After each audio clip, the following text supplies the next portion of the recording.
What up, fam? Hit that like, hit that subscribe. This is Agree to Disagree. Talking Phillies, baby, red hot, and a little side of the blank canvas that is the Philadelphia 76ers offseason.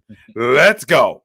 Uncle Sweeps, Nick Delgado, the legendary Brian Wilson, and the fucking man himself, Tom Arnone. These three guys from Jersey bringing you real talk with no agenda. You don't like them? Tough shit. It's their show, and they're going to say whatever the hell they goddamn want.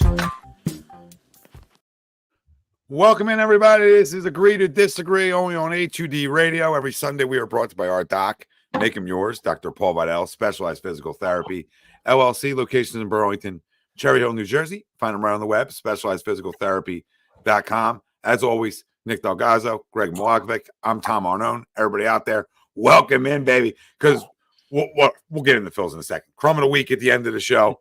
We'll dive into that. Probably a lot of things on the board. A lot of things on the board for Crumb of the week. Sixers offseason canvas here for the first time in a long time, right? Essentially, where it really is blank.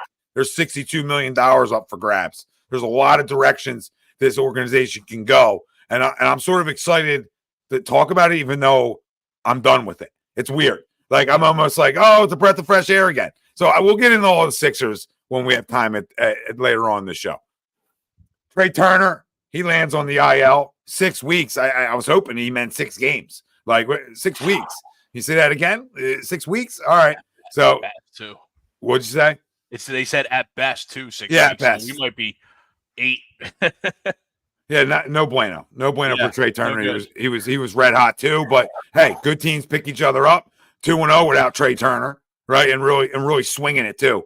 It's worse when a guy that can run. You know, if you're a big lumberjack, he probably comes back a little sooner. You know what I mean? But his whole game is his legs. So.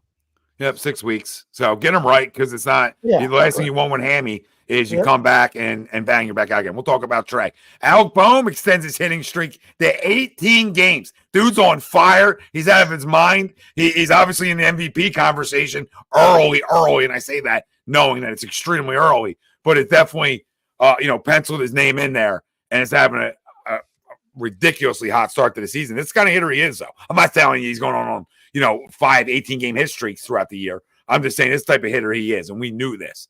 We knew it. I think this guy really took it personal, how he played in the postseason last year, and here we are, and he's red hot. So our poll question ties right now, Alec Bohm, and we'll get into everything Phillies because this is the post-game show as well. Winners again, 5 in a row, all right, with a chance to go for a 4-game sweep over the Giants tomorrow. We'll dive into it. But our poll, Alec Bohm will continue his hit streak to at least 20 games. Do you agree or disagree? Let us know. Facebook, YouTube, Twitter. That's where we're live. Everywhere you get your podcast, we're there as well. Hit the like, subscribe, follow. Most importantly, join the conversation. A little Phil's talk tonight, baby. Why not? Who says no? I mean, yeah, I agree. guys, as Wilson like to say, he's hot as a pistol, right? And he is. He is. And he's batting in the 4-hole, and he's got hotter batting in the 4-hole, which is amazing. They penciled him right in there, bat behind Harp, right? It really has helped him out. He did have Raul Muto for protection before, but he offers protection himself, and there's really not a way that you can pitch to him to get him out, because he's such a pure hitter, right? We talk about that's missed in the game of baseball. It's missed all throughout baseball at every level, right? It's all this other extra crap. Dude's just a pure hitter. He's an old school type hitter that has obviously some new school approaches, I'm sure, but you know what I mean? He's an old school inside the ball, and isn't scared to hit with 2 strikes. So many things you can say great about Alec Bohm and the way he swung it since he came up. There's a reason he's the 3rd overall pick of the draft. Doesn't always work out, but he was highly talented. And what I really like is I don't think the Phillies fucked them up. You understand? Like, sometimes you get up to the big leagues, they want to change it, right? Make you hit more homers, whatever the case may be. Nobody's really screwed that up. And I think you give a lot of credit to Kevin Long, too. Having an older school hitting coach in here too, in a way that they're not going to screw him up. Dude's a pure hitter. Why would you touch him? You keep making him better. You keep making him better, and he's gotten better. And I think he took it really personal, because he was bothered last postseason. You could see it in that Arizona series, because it was not him. That's not the guy. He came up a lot of times in big spots throughout that series, and was like an automatic out throughout. It was amazing, right? And I think now he comes up and he's our leading hitter with runners in scoring position. There's nobody better on our team. So, and I don't even know that to be true. I just watch enough games to say I guarantee that's true. It might not be. I could be wrong. I could be wrong. That's a no-noter. That's a no-noter eye tester, and the dude's that hot. And I love that the Phillies have him. I love that everything that's transpired through I hate this place, the rally, it's like a rallying cry for it, right? Through I love this place, and all he did was put his nose down, be honest, which was the key, accountable for what he did, right? And then ran with it. And that's all we ask for out of our athletes. And this dude, like I'm telling you, if this dude continues to develop like he has, he might go down as one of the most beloved Phillies we've had here in a while. Like I'm not, a lot of time left. But if we win something, I mean, that's big time stuff. And he might be loved either way because I think he's going to have an extremely long career. And hopefully he's a Philly for a long time. There's my rant on Alec Bohm. I love him. He's one of my kids. One of my sons. He was back in the days when we were tanking and we were like, where's Bomer? Where's Stott? Right? We're begging for him. And it's just exciting to have. It's exciting to have those two young players play well. And I mean, he's really taking it to another level. So kudos to him. Kudos to the Phillies for not effing with him. And let's go.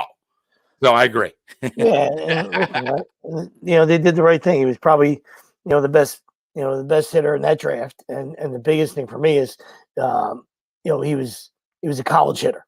All right. There's always exceptions to the rules, Harper and Trout, and I'm sure there's others. All right. So if I'm leaving you off that glaring 2-man list, don't get offended. All right. Yeah. Ken Griffey Jr. All right. I there's plenty of guys. A-Rod, we'll give A-Rod a toss. Well, no, he played. He played Miami. college ball. He went to Miami. So, anyway, there's the list is more than those three guys. Don't get me wrong, but if you have an opportunity as a hitter, you should go to college. All right, there's nothing like getting, especially if you get a chance to go play, in the SEC, or somewhere, big time, college baseball. You get a chance to be, to get, to be a D1 hitter. All right, that's what you should do. All right, you get a little more polished, and if you don't have to rush, you don't have to go through the minor leagues, you don't have to go on these 11-hour bus rides, you don't have to be shuffled around and all that. You don't have to worry about being out of options and all that stuff. You just go to college, get polished, and then when your number's called, you can get a little more fast tracked to the big leagues. So. And we see that was the case with him. So, but I think we talked about it before. I think one of my bold statements was I think he's going to win an NL batting title. You know what I mean? And we truly believe that. I don't know if he's ever going to hit 40 home runs or drive in as many runs as he's doing right now. On pace for anyway. But we always knew he could hit. He's going to be a high average guy. So I don't think that'll change. So yeah, I would agree as well. I think he makes it interesting, and he'll get halfway there. It's an unbreakable record. I don't care what anybody says. I mean, and nothing. They'll tell you nothing's unbreakable, but it's unbreakable. All right. Not only do assholes get tight, it's so hard. I mean, count to 57. I dare you to eat fucking 58 Skittles. It'll take you a long time, right? You might even drop one off the table. You understand? And we love Skittles. A couple guys here love Skittles, right? That's a hard. It's 58's hard. So, but I think he gets halfway there, and just makes it a little. He just, walking around the front yard, walking around Joe D's front yard. Nowhere near the porch. But he just walking around Joe D's fucking front lawn. That's all for about 28. Yeah, I mean, I also agree. He's seeing a beach ball right now, right? Even that, he had a couple opportunities today that, that he missed, but he walked. He was on the bases. And his double was a scorcher down the line. You just when you hit it, you just hope it stays fair, right? At that point, because you just like stay fair, and thankfully it was well fair. But you look back at a couple of the other swings that he's had the last couple of games too. He missed 2 or 3 homers in San Diego, just at the base of the wall. I'm sorry, in Anaheim, right? Mickey Moniak catches 2 balls at the base of the wall. that he's missing. So he's on it, right? He's on it. He's looking to do damage at all fields. He's not looking to pull everything, right? He's doing damage at the middle of the field, right center to left center, and that's where he's looking, and that's what is keeping him consistent through this approach. Through this streak is his approach of staying in the big part of the field, and it's coming up big for him. So I absolutely agree. I love what he's doing right now. And Tommy, I absolutely agree with your assessment. If we sit here and we continue to go on a roll here throughout the next couple of years, he's going to be a household name for a long time. Yeah, if he isn't already, right? Exactly. I always want to say that, but it doesn't always happen like that, right? It takes time. It takes production, obviously. And a lot of times it might take a title, right? Yeah, but they've been there, and, he's a face of the franchise guy to me at some point of his career. Or one of them, because you don't win with one guy in baseball, obviously. You're right, and we know people come out of the woodworks in the postseason. All right, Red October, and it's not a shot at anybody. We just know there's a lot of casuals that enjoy October, and that's okay, man. Giddy up, you know what I mean? Like the rest of us are here year round. If you give us a call, we'll let you know. We'll fill you in on who's a stud and who's not. So to my point is, all right, when you do it in the postseason, that's how you become a household name. Unless you're a really, really a superstar. When you do it in the postseason, that's when that's when the lights are the brightest, and that's when everybody's watching. Not just in this area, everywhere. And they've been to the World Series, and then obviously last year's collapse there in Game 6 and 7, but they're full bore this year. This is the team. It's once again it's early, but this is the team that everyone expected. I know there was a week there when everybody was had one foot in the fucking Delaware River. You know what I mean? And just baseball's a marathon. You know what I mean? So it doesn't mean we can't criticize and we can't hold people accountable and all that stuff. But they took off, and I think they won. Not counting this current streak, but when they got it going, they were about 14 out of 16 or something, some crazy number like that, to 14 out of 16 to get them to the first team to win 20, which we would have never guessed that 2 weeks ago, or what was it? I don't know, whatever, how many days ago. And not because we didn't think they were good. It's just they had that slow start. It looked like they were on their way to having another slow April. The stigma followed. Yeah, yeah. And they got that stink right off. I mean, they got that stink off, and they're playing fantastic. So, and then obviously this is the year. You don't need to have a wild card. This is the year to win the division. We don't take any disrespect over the Braves. It wasn't like you were ducking them to begin with. We just know how talented they are. But when Mustache Boy's gone, they got a ton of injuries, and I'm sure they'll find a way. They got guys on the farm that'll probably come up and win Rookie of the Year. They'll win Rookie of the Year. So it won't surprise us. But coming to a lawn near you. Yeah. So we'll see, but we expect it to be a battle all year. They're not going anywhere, and we don't expect the Phillies to go anywhere. So it should be a heavyweight fight between them two all year. Yeah, and the funny thing is, starting the year the way they started off so slow, I know I was right on them, right on them, because you can't carry over what you did last year, right? I know, and I talked about it. They talked about it way too much in spring training, right? Where baseball is a flush. Baseball is a flush of shit, and use it, right? Use it. But we don't got to talk about it all the time.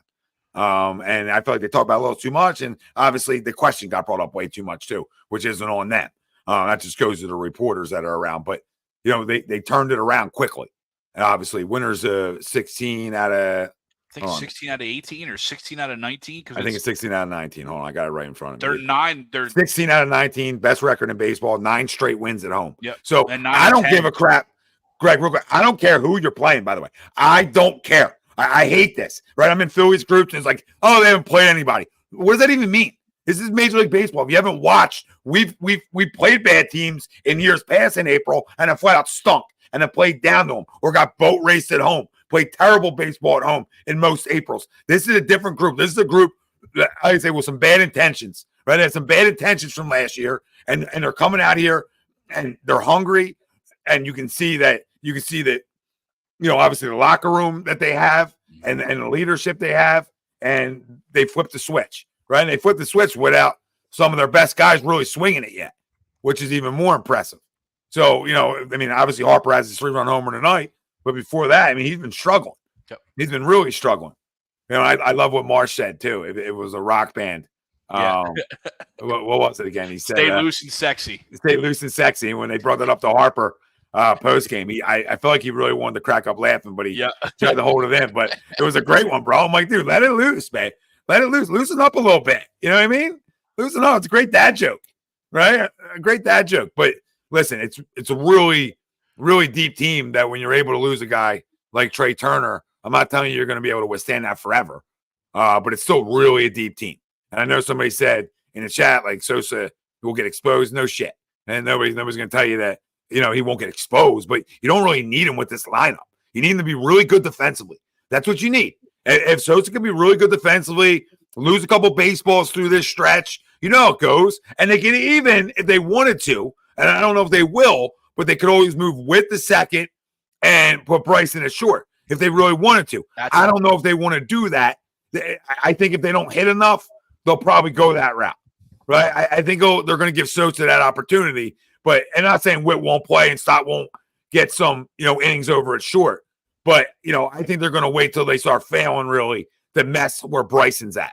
I know people think it's easy. I know he's a natural shortstop. I get it, but he's been playing second for a minute now. Yeah. And it doesn't mean he can't convert, but I don't want anything in his head because I need him to swing it. You know what I mean? You need him to swing it. I'm not saying going to shortstop's going to get in his head. But a little position change can sometimes mess with a guy. But I don't mind that either. I don't mind Witt going the second and him going the short. No, you can't. And it's nice that Witt is starting to show a little pulse too, right? Because we wouldn't even be talking about it if Witt was still 0 for the season, right? The last couple of weeks, he's showing that he's been able to barrel some baseballs up. He went yard the other night. But yeah, I think, Tommy, to your point, I think that's the long term. I think you're right. Sosa's gonna get majority of the run early, and then maybe as the quote unquote exposing starts to happen, right? Or he starts to get tired, because same thing. Sosa hasn't played every day in a long time, right? So he's probably bound to get tired and stuff like that. But I think at some point we're gonna see Stotty at short, and I think that's the way we're able to continue to play really good baseball without Trea Turner, right? Getting Witt's bat in the lineup a little bit more often and stuff like that. So, Sosa's on a 3-game hitting streak. No, he is. Absolutely. So. And you're right. He does have the opportunity. He does have the opportunity to lose a baseball too, right? So that is one of those benefits of having him around for a little bit. He's not bad defensively. No, exactly. That's the thing. If you're talking about a season-ending injury, then you go to Stott and you say, "Hey, buddy, love your walk-up music. Gonna need you to take some grounders at short. I know you played there your whole life, but at the big league level, it's different. And then you want to play him there the rest of the year. Then that's fine. But in a short interim, you leave everything the same. In my eyes, I wouldn't play multiple guys out of position. And I know, like I said, he's a great athlete. He played there, in college. He played there his whole life. But he's taken to second base at the big league level. You know what I mean? So, you don't want to go, musical chairs if you don't have to. No, exactly. That's how I feel about it. He did play, obviously, a little bit when he first came up. He played short. Mm-hmm. It's like he can't do it, but it's like you're not going to just make two moves to make them. If Sosa's becoming a black hole, then all right, right. If he's really becoming a black hole, he's booting balls, whatever. Then he can make the change. Yeah, Greg, Ranger Suarez has been impressive. He's been better than impressive. Yeah, there's been a bunch of guys. It's why they're the hottest team in baseball, and that's why they're doing what they're doing. So Ranger, obviously Ranger and Bohmer, stand out the most. But Schwarber does his thing. Harp hasn't even touched the surface yet, and wheels is wheels, and the whole same thing. Hoffman's been good on the back end. Obviously, Sir Anthony. Things. When you have a good baseball team and you're looking for things to not nitpick. When you're looking for things that you want to either upgrade or concerns, as the one guy said, that's when you look at Sir Anthony and Castellanos, right? But when you're winning, it's not an issue. Now, Sir Anthony looks lost. You know what I mean? Yeah. Like Casty's had some big hits. I mean, he's not above 200, but he looks like he's coming out of it a little more, more and more.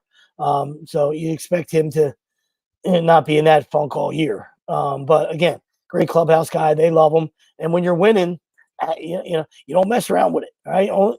Losing is when people jump off the Titanic, right? Had the Titanic, right, continued on, right, icebergless, right, and everybody was a degenerate on the fucking on the Titanic. Nobody would give a shit, right? It's only an issue when things go down and things go bad, So, and that's the bottom line. That's in every sport, you know what I mean? So, winning cures all. All right, and you can overlook things. All right, it doesn't mean you don't have to fix things. Come playoff time and just continue to run a guy out there.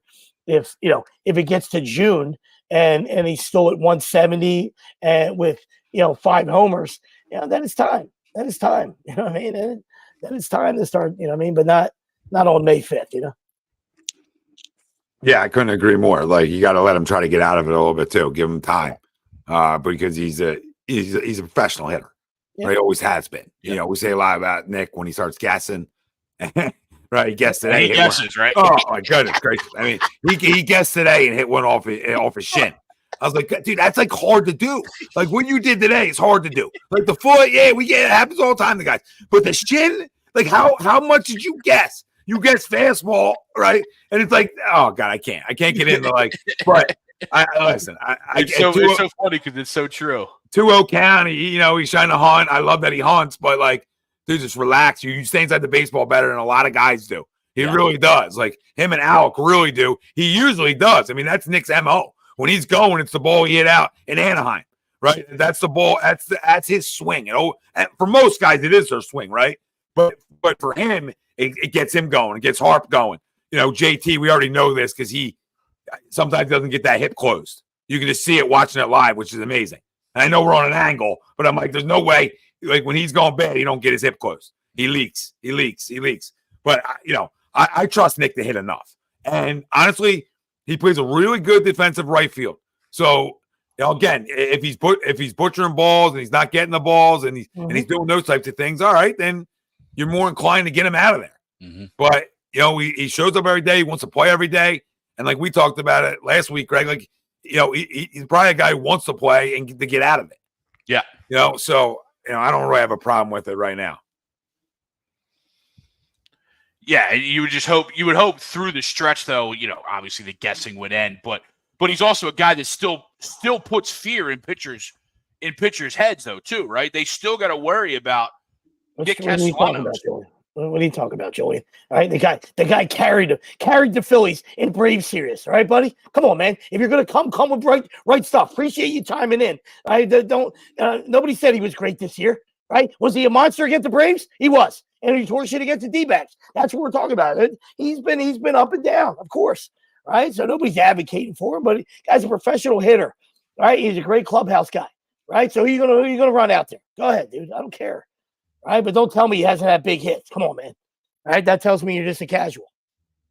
Yeah, he had 5 homers in the postseason. Yeah, come on, dude. Crush the Braves in 13 games. So 5 homers in 13 games. Pretty hot. And I said he had a big swing against Anaheim.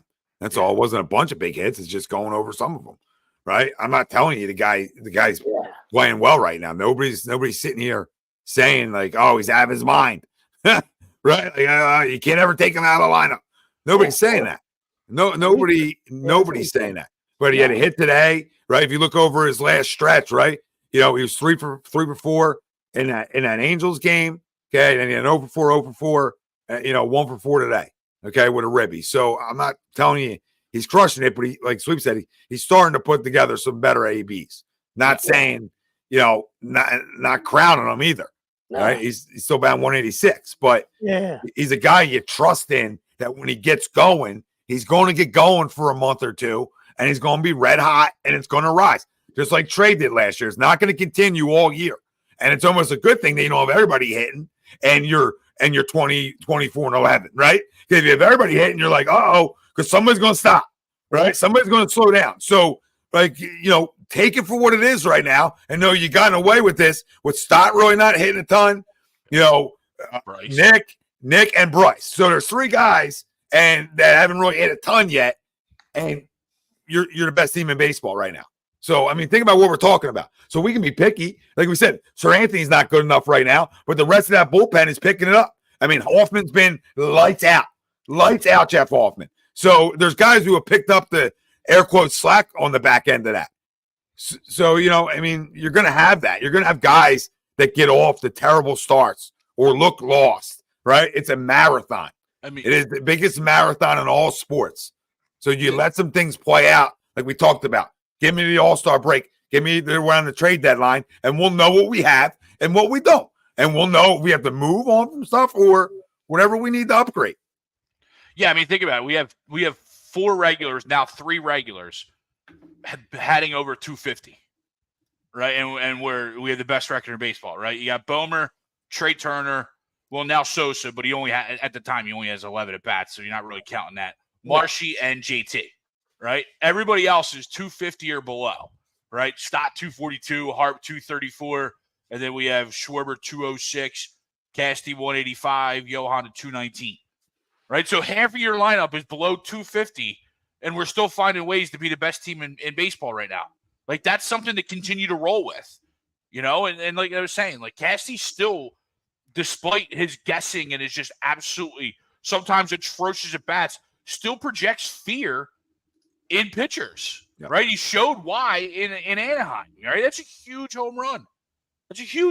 And hopefully you want to get that rolling, and you're seeing better at bats, right? It's what we talked about Rojas with his change and turning the corner, right? Competitive at bats. We're seeing better competitive at bats, and that's all you can ask for in this game because we know the pitching for the most part is so good, right? So we know guys are going to go through their slumps. As long as they're having competitive at bats, that's really all we can ask for.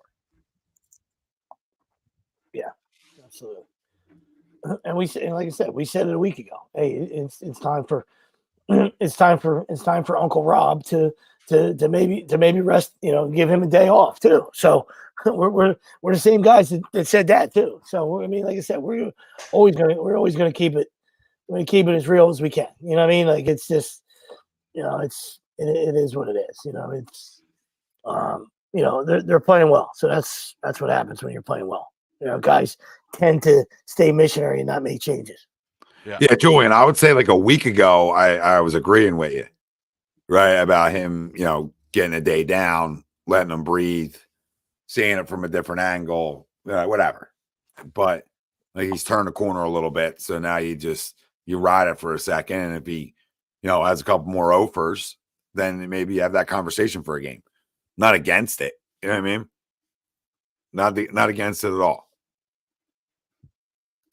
Pete, I don't know if there's, I don't know if they're peaking too early. I don't know if that's the thing either, right? Like just because we did it the other way doesn't mean that's the easy way, right? It's nice to host that first round and it be here, right? It's nice to get that breather too. Like it's nice to win a division. It doesn't mean you're excluded from winning the whole thing. Right? It definitely does not take that away because sometimes you could call it peaking too early or you call it playing great baseball all year, right? That's allowed too. We don't do it that way here, right? We don't like doing it that way, but there is a such thing as just playing great baseball all the way through. Teams have done it through the history of this sport where they start off great and they don't stop. Just because the Braves collapse at the wrong times doesn't mean that everybody does either. Houston's won how many divisions, having great years and just carrying it in, to all their winning. So. You could go pillar to pillar. Absolutely. I mean, there's nothing wrong with that. And dog days of August will take care of it. Guys are going to get tired and you're going to hit a wall. 6 months is a long season. All right. It's a long, long season. So, it's never a good thing to be playing good baseball. All right. And I know what Pete's saying. Of course you always want to be playing your best ball come playoff time, but you can do both. Yeah, you can. You can. It's allowed. It's okay. Don't be scared away from 2011. I think it was, or 2000. Was it? No. We win 100 games. Was it 11? 2009 or 11? 2009 or 11? I didn't think it was 9. I saw we were great in 9. We went back to the World Series, but I didn't know if we won 100 that year. It was 11 then. Either way, it doesn't mean like, in 09, I know we got off to a good start. 11, you're right. 11, yeah, we won 100, but we didn't go back. I know we didn't go to the World Series, but it doesn't mean like we weren't playing good baseball either. Yeah. Sometimes you just run against somebody too. And that's what Rob kind of talked about in his, little mini interview too, is, we can't keep getting behind the 8 ball as far as we have in the past, right? Sooner or later, those are going to catch up to you. And sooner, we've seen up until the last few years, right? We've seen this through the direct of what the Phillies have been before the current group has gotten here, right? We have terrible Aprils, and then we're so far behind we can't catch up. Sooner or later, you're right. You got to get out to a good start, a decent start. You got to be able to at least tread water through April, so that way you're not waiting until June to play your best baseball, and then you got a mountain to climb on top of the daily grind. It's a sport where you don't need all that anxiety. Yeah. Right? Like the anxiety having to chase, right? Having to fight for your life. I'm not saying that can't bring you together more. Early on, when you first start winning, I like that, right? Like when they first started getting back to it, I liked it. Like then you come together more. You show what you can do when your backs are against the wall. But now it's time to win from the jump. Like now you've been together long enough. You know what you can do together. So now it's time to show you can do it. Hey, lights turn on. Yeah, we're ready to do it. It's okay. And that's what I would say to Petey is our boy Peter. It's easier to hang on sometimes than it is to play catch up. All right, because you don't know, knock on wood, when a guy could get banged up. All right, or Trea Turner. If you're pitching, if you're pitching, goes south for a couple weeks. So, but if you're when you build a lead and you're playing good baseball.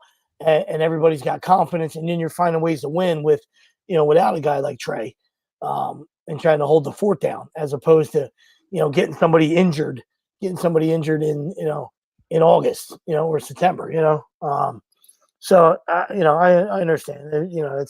He's just Pete's just being up, just being curious and nervous on the same breath, because.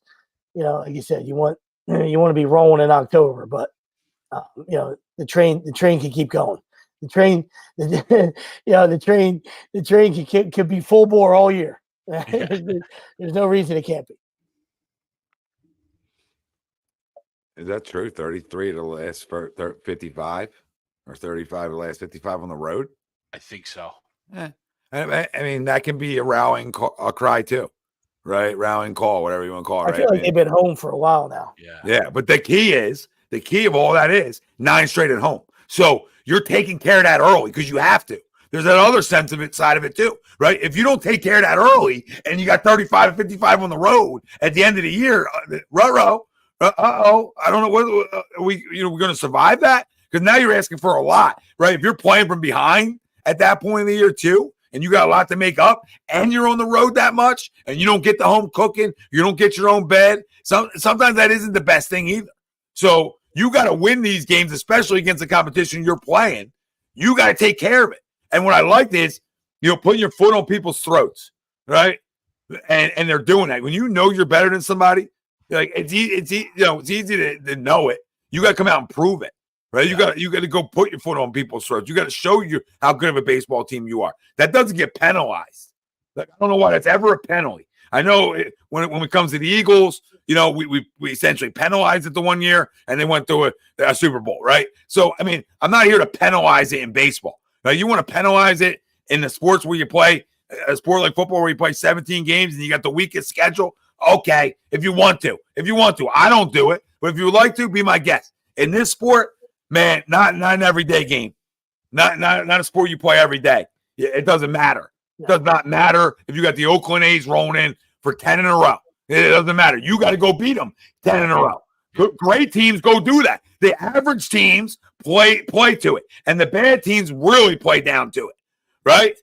We don't want to be either one of them. We're talking about World Series win or bust. We're getting to that point, right? So when we're getting to that point, now, I always take going the one, right? You know what I mean? I always say going the one. You don't win it. Okay, I can live to the next year doing that. It's not like second round exits. You know what I mean? It's a little different. So, I can live with it year in, year out, going to the dance. But, that whatever. That's my rant. Mr. Rudy Poo. Thanks for super chat. He says Phillies sports back off, fellas. Eagles draft was money. Phillies well, and Sixers had picks and cap.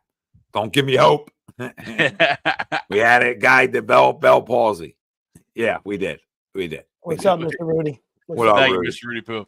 No, I mean, for the first time in a while, you have a right to have a little bit of, we'll talk about it later on, but a little bit of hope for another year for the Sixers. A little bit because of what they have, number one pick-wise, the deal if they wanted to. Yeah. They have a lot of options that they can work out where they really set themselves up at the deadline for this. In all reality, that's what they set themselves up for. So, and there's some guys I would like that back too, which we'll talk about at the end of the show. But yeah, Eagles draft was great on paper. It looks great. Obviously we see how it all plays out, and the Phillies are better than well. They're the best team in baseball. When's the last time in early May we had that conversation? Let's go. What up, Tristan? What's up, Tristan? Yeah, Tristan, I think it's safe to say they're for real. I mean, we've known them for real for 2 years now, right? We knew they weren't fake. When they went to a World Series, we knew it was their air quote coming out party, right? That we're for real. We're going to be around for a minute. Last year didn't end the way we wanted to at all. The choke meme came. Yeah, choke they missed meme. They missed the dunk. You know what I mean? So, all right, but they were for real. They just they pulled a Ben Simmons. They missed the dunk. Missed the dunk at the rim. Yeah, they didn't even take it. Well, at least, I was going to say, at least they shot it. No, I mean, the choke meme came back and got us, and we ended up choking that series away. So that's how that goes here in Philly. But they're there. They're on the doorstep, and arguably they're better. Arguably they're better because they're seasoned. I think having some season to you matters too. I think getting there. For sure. You can take it both ways. You can take it two ways. You can be on the doorstep and never kick it down, right? And get through, or you can get to the doorstep and get a taste of what it's like and what it takes, and then finally be able to kick that door down. And I think that's where we're at. I hope that's where we're at. I'm not talking into existence, for another 130-something games. Yeah, and what I think is most encouraging from this, current Phillies team has been their team approach at the plate, right? You look at a game tonight against a really tough Logan Webb, who's got some nasty stuff down in the zone. Well, they spit on it a lot of the time, right? They left the stuff down and they hammered the stuff that he left up, right? But you look around the team and obviously bad at bats happen, but you look at their approaches tonight throughout the last 12, 15, 20 games, their approaches at the plate have been very good, right? Stotty going the opposite way for a double. Didn't work out in either spots, but Brandon Marsh, rolling over, even though he didn't get a hit, rolled over a ground ball with a guy on second with less than 2 outs, right? To get that guy over to third base. We weren't able to get him in, but they're having good approaches. Guys are working. And of course, we look at Alec Bohm, right? Like his approaches there are really, really good, at bat to at bat. No, they are. Brink says all these are first world problems. Team is loaded and built for October as opposed to Atlanta and Dodgers, who are built to rack up a lot of wins over 162. Yeah. I think both of those two teams are for real too. Yeah, they're built for the postseason. They just don't get it done. So, I mean, you want to say that Dave Roberts is the manager? Yeah. And you want to say that the Phillies are, the Braves' daddy? Check. So all that is appropriate, but they're all three are built for the playoffs. All three are monsters. All three are monsters. and we'll see who comes out when it's all said and done. Tristan says Walker's decent. I kind of like him back. Yeah, I mean, it's a nice addition to get back. I know people don't like Spencer going to the bullpen because how good he's pitched, but he's also had a lot of injuries over his career, and I think part of that. Not saying Taiwan doesn't, but he's also been like for 10 years. But I think they have a little bit more confidence in maybe him being healthier than Spencer's track record with it, and maybe they think in the bullpen they can keep him healthier. I'm reaching. Yeah, no, I hear you. Walker gives you more length. Sorry, Greg. Walker will give you more length, and Spencer has better shit. So I've always thought that, I'm not saying, I know guys love to start, and I'm not saying he's not a good starter. He's been great for the Phillies, right? But when you got electric shit, right? Sometimes the pen is the best place for you, right? Because you only got to come, you run out in the 6th inning or you run out in the 7th inning, and you're electric, and you put your coat on, all right, and you get ready for the post-game meal. You know what I mean? Like, we don't need anything out of you, bro. You know what I mean? Anything else out of you. And I hope they can keep him fresher. Yeah, absolutely. Healthier. That's the key. Yeah. Right. And with some of your bullpen like Sir Anthony, and you're moving some things around, it's nice to get another guy, in that pen that can, get out. Who knows if Sir Anthony ever figures it out? You know what I mean? Yeah. And these things have a way of working themselves out too, right? Like Christopher Sanchez got off to a really good start, but where's he been the last couple of weeks, right? Like he's had some really bad starts, the last couple of times. So he might be working himself into a bullpen role, and Turnbull's back to the starting lineup. We know we go through starters throughout the year, right? You're not going to have 5 starters start the game. I get it. Yes, he had been pitching well, but I think the outrage is a little bit overblown for what the reality is right now. Yeah, and they're sometimes I guess their first inclination was, hey, let's go 3 righties, 2 lefties, but like you said, if Sanchez isn't the answer, then he goes, and you still have 1 lefty and Ranger. You know what I mean? So you don't need a perfect balance. I mean, that's just the way things. If things shook out in a perfect world, that's great. You love to have Sandy Koufax and Randy Johnson and 3 righties. That's fun. But if not, it's Ranger's been awesome. So. Oh yes, he's been electric. Credit to him. All right, and in the years past, he's had command issues. So he's really absolutely attacking the zone. It's fun to watch. And it's something that we try to teach our young players. All right, like watch the adjustment that Rangers having success. Why? Because he's got good stuff. No kidding. Right, but he's attacking the zone. Mm-hmm. All right, not walking guys. All right, and he's just he's been awesome. Yeah, the last few years up until this year, right? You looked up and he would nibble more. He would nibble more. Yeah. Yep. 2-2, 3-2, and you don't last long doing that. I don't care how nasty your stuff is. Nope, a lot of too many pitches, and when you nibble, you're going to make the mistakes. All right, when you throw every pitch with conviction, right? That's when you have success, right? And that's what we try to tell these young guys. Like, just throw every pitch with conviction, all right? Whether you succeed or fail, you got to throw every pitch with conviction. And that's what I see. That's the difference I see in Ranger. You know what I mean? He's throwing every pitch with conviction, and he's filling up the zone, and it's beautiful to watch.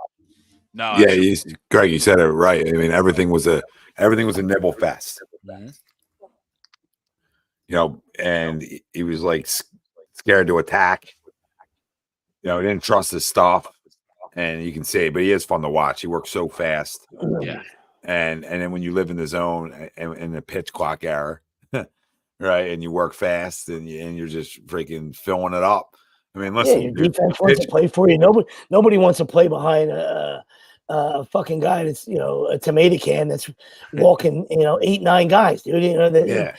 That's when you're like, come on, man, this isn't no fun. You know what I mean? Can't make a game that's slow get slower. No, right? Exactly. Yeah, you're not going.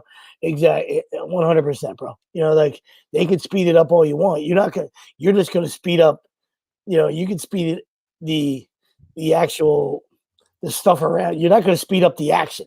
You're going to speed up, all the stuff, all the intangibles around it. So that's what the pitch clock is. So guys aren't, the human rain delay like Steve Traxel. You know what I mean? But you're never going to speed up. You're never going to speed up.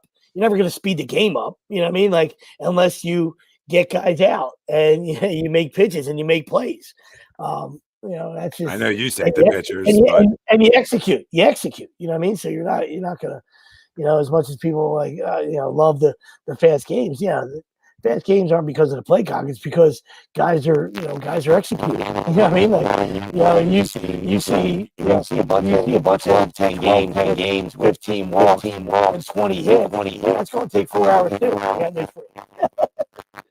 Don't matter. Yeah, the one thing I'll say about the one thing I always say to pitchers younger pitchers all the time is the hitter set up to fail. The hitter set up to fail. If you pitch from behind all the time and you can't throw strikes and you don't establish the zone, then you're setting up them to be successful. You're making it easy, right? But when 70% of the time they're set up to fail, right? Then attack them. Doesn't mean you don't get beat. It does not mean you don't get beat. It just means you have a better chance of getting them out. Statistically, if we all want to get in a fucking be nerds, statistically, you have a better chance. Statistically, you have a better chance of being successful than the hitter does. So be on the attack. Trust your shit.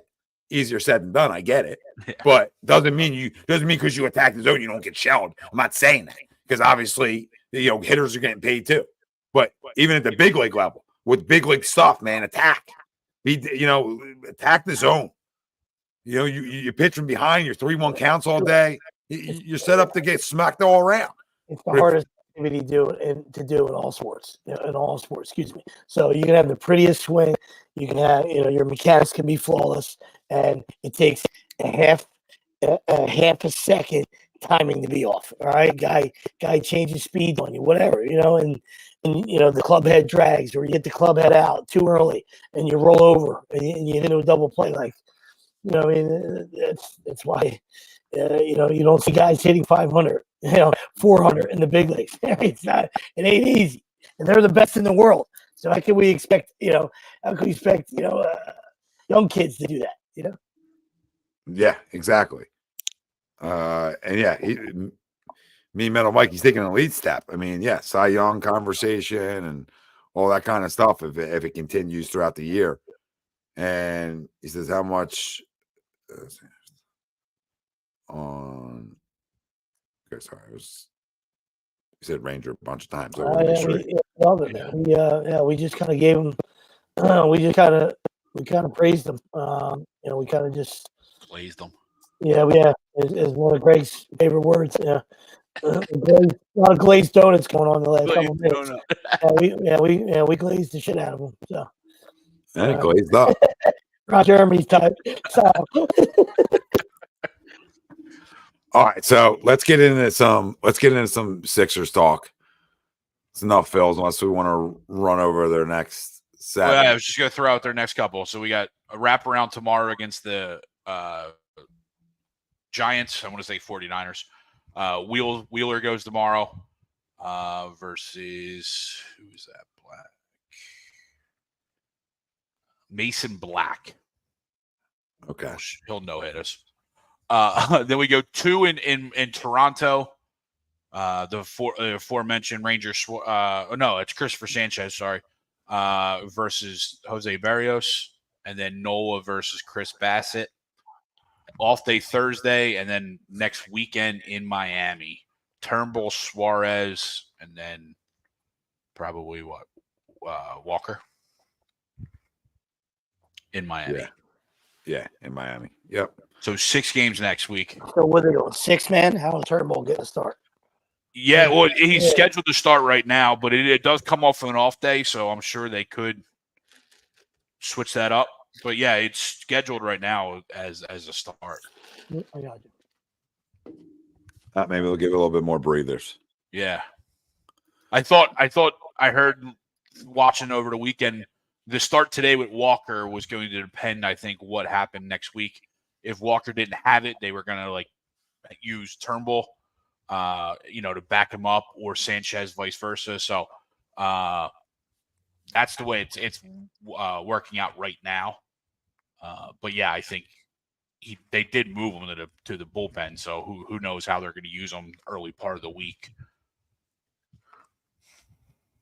But I got a 5-1. I think they stay hot. Yeah, Miami's always been a place for us of horrors. Rack right now. Oh, I know they are. I know they're coming back from the West Coast. Yep. Yeah, but you're right. That is a house of horrors for us. I'll say 4-2. I mean, just to play it safe. I'd love to say a little 6-0. He probably split with the Blue Jays. Split with 4 the Jays. games. Win tomorrow, right? Split with the Jays, right? Is it Tuesday, Wednesday with the Jays? Just 2 games, yeah. Tuesday, Wednesday. 2-1, and then 2-1 against the Marlins. Yeah, 4-2. 4-2. Okay. 4-2. They could easily sweep the Marlins or vice versa, but I doubt it. Yeah, I would love to say they will because they should, and they have in the past. I guess. Yeah, the one thing the Marlins do have going in their favor is they are throwing. Oh, that's 6 though. Oh, okay. Well, we got 6 though. We're gonna see 6 though. Yeah, you see him? He hasn't missed a golden. He hasn't missed a golden corral. He hasn't missed a golden corral since he left Philly. So. Is pitching on Saturday. I was thinking they were going 2 lefties. I got Sixto messed up with Luzardo. So I was thinking they're going Rogers, Luzardo, and I'm like, well, we know what the Phillies do against lefties. But it's only 1, so it's just that Friday night game in Miami is a lefty. Okay. Yeah, 2-1. 2-1 down there. Split with the Blue Jays, they're good. Mm-hmm. Win tomorrow or vice versa, lose tomorrow. I would love to say sweep the Blue Jays, but I know they're playing red hot at home, but I'm not going to go walking around with my dick out 6-0. Yeah, and Berrios is pitching really well so far this year. Yeah, so he is. Yeah. He is. And we are without Trea Turner. So, I mean, at the plate, that's going to hurt us at some point. It's going to catch up to us sooner or later, right? You would think a little bit. But, hey, keep winning games. Keep 4-2, good stretch. That'll put you 6-2 without Trea. Right? So, that's like, okay. So, I was able to go 6-2 without him. That's what you're looking to do without him. I think that's a perfect week. Okay, so Tristan says, how much cap room do the Sixers have this offseason? I believe it's $62 million. $62 million. No, I guess that's without the whatever you're doing with Maxey. What's going on here? I would assume. Just let the people know. Glazing you. I mean, you can just move it right over here, buddy. I mean, it doesn't work like that. I wish it did. It only fits in the perfect spot if you have 4. So we'll blame Wilson again. That's on you, Rob. That's on you, Bri. Screwing me again, Wilson. That's great. $65 million if they don't pick up Reed. Julian, thanks for the sticker, brother. Oh, Julian. Thank you. Julian Carasino. Appreciate it, brother. 65 mil. Which they're not going to pick up Paul Reed. You can. No, I mean, it's obviously why they structured the contract that way, right? So they didn't have to. Yeah, and he stinks. I don't care. Like I like his hustle at times, and I know he's a hustler, but he's never developed more than a dog on a hardwood floor to me. Mm-hmm. And I don't think he rebounds at a high enough clip. At times, he's too skinny. Sometimes he's just so undersized to go play the 5. Right. And he's obviously not, to me, he's not good enough to play the 4 in terms of being like a stretch. So he's stuck having to be a backup 5. But yeah, so $65 million. Do some damage with that. Oh, there's a lot you can do, and I love the fact, and I don't care what anybody says, that they're monitoring the Jimmy Butler situation. Monitor away. I don't care if it's too late. He's got another year or 2 left in his tank, in his gas tank. So go ahead and monitor it. Go see what else you can do. Go have a reunion. Bring Oubre back. right? Get Jimmy on this basketball team with Maxey, right? There's some things you can do. And I know I was in the trade and B camp because I've seen it so many times. I'm not telling you I don't listen to offers, because of course you're going to pick up the phone, you're going to listen, right? But with all the cap space they have, I almost part of me wants to see what they can do, even though I know he's going to be hurt again at some point. You know what I mean? I know he's going to get hurt again in April, but how many times do you have an MVP and a most improved player? Most improved player. Yeah, not very often. So do you owe it to us as fans to try to put the best pieces around it? What do you guys think? Because there's so much they can do. There is a lot, and it's a shame that I don't want to say. I guess it's not a shame, but it's a shame the free agent class isn't particularly loaded, right? You know what I mean? To where when you have these, like, your best options realistically are Paul George, right? That's why that name keeps coming out there, right? Yeah. Your best options are Paul George, or your best option is to trade or to find a way to trade for Jimmy Butler, right? Stuff like that. So it's just those. It's like typical Sixers, right? We get the first round pick and it's not a game changer, right? We get a first round pick and it's Markelle Fultz, right? And stuff like that. It's Ben Simmons, it's Markelle Fultz. Or we get the 2 pick and it's not John Wall, right? We get Evan Turner going all way back, right? All this stuff. So they do have a lot of things they do. I'm still in the trade and B camp. I'll trade them, but if they bring them back, it's not going to. It's because they didn't get what they wanted for him, and that's rightfully so, right? If you have the best player, if you think he's the best player in the NBA, then you should ask for a king's ransom, and if you don't get it, then you don't trade him. Yeah, Martian, I was on the trade him in B camp last week, and he said you were front lining it too, and I was absolutely, absolutely. Yeah, I just don't think they're going to do it. So for me. There's no running from it. I mean, not that you were, you know what I mean? And you adore the guy, you know what I mean? But yeah, it comes to a point where enough's enough, right? We said, he is the best player in the world when healthy. But how long is this going to keep happening? That's all. You know what I mean? Yeah. He had a great game 6. I get it, right? But not enough to fight off an elimination and force a game 7. That's what legends do. All right. Yep. Bottom line. But I know they're not going to do it. So knowing they're not going to do it, why keep yelling about it? Why not figure out what's the best thing we can build around it to get over this hump? Not even get over the hump. Win the whole damn thing. I got 2 words for you. We got to win. Now we got to win the whole damn thing. We say things when we're hurt. CJ, GJ, also Tom. Yeah. Really hurt. Still hurt. I just don't think they're going to trade him. So it's like almost a waste. The yell and scream about it. Yeah, and like Kyle Schwarber leadoff. They have so much room and flexibility to do things. So it's like they want it. But I know what you're saying, Greg, but they also have 4 or 5 first-round picks?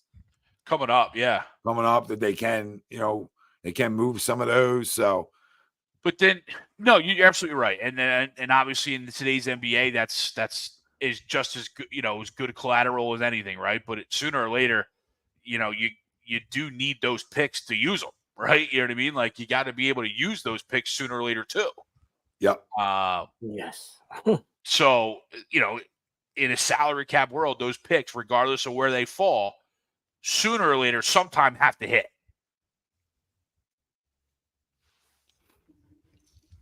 No, you're right. Ethan says Maxey, Caruso, Oubre, Paul George, and Embiid. I'm not really a Paul George guy. not really a PG guy. Greg, I know your guy. I know you don't, so I didn't even let you. No, but it's the same thing as Embiid, right? You know what I mean? Always hurt, comes up small in the playoffs. He comes up really small. Yeah. Like there's Embiid. You could say Embiid comes out small. His numbers are always there, right? But he always comes out small though. PG's numbers are always terrible, and he comes out small. And he comes out small. And he comes out small. Greg Miller says add Jimmy Butler or Brandon Ingram. How about both? Yeah, I'd like Brandon Ingram for sure. I can't imagine New Orleans is going to let him go. Is that out there? I feel like it always is. You know, I feel like it always is. I mean, are they up against the wall? Oh, sorry. Go ahead. No, he says, I don't know why you all want these old guys. Build this the right way, for Christ's sake. Go sign a real backup center for Mr. Glass. And he says, give me Hartenstein. Wow. Could you imagine that? Now we're getting Hartenstein. Yeah. Barking for Hardy. Wow. Yeah. Guy has the finger roll. Guy just torched us. The overhand finger roll. The floater. The floater that freaking dominated us for 6 games with the damn floater. Ingram's always hurt too. Yeah. I mean, he is. Yeah. I agree. Give me Butler over PG every day. Sam Nelson says, yep. Yeah, that's not a good question.